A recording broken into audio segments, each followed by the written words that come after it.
சந்தன மணமும் வரும் காற்றினிலே சிவசங்கரி மைந்தனின் அழகினிலே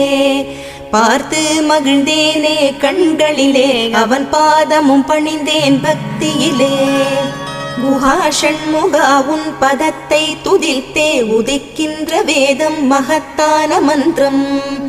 அகம்பொளிருகின்ற சுடர் உந்த நாமம் தரும் இன்பமெல்லாம் கடம்பா கந்தா மனம் பாடுகின்ற துதிப்பாடல் எல்லாம் குறை ஒன்றும் இல்லாத உன் பாடலாகும் மனம் உருகி பாடி அடி போற்றினேனே அருள்வாய் அருள்வாய் துயர் தீர்க்க வருவாய் சிறகிரியில் சிரம் பணிவோர்க்கு துன்பம் ஒன்றும் இல்லையே பொறுத்தருள்வாய் பொறுத்தருள்வாய் சென்னிமலை ஆண்டவனே.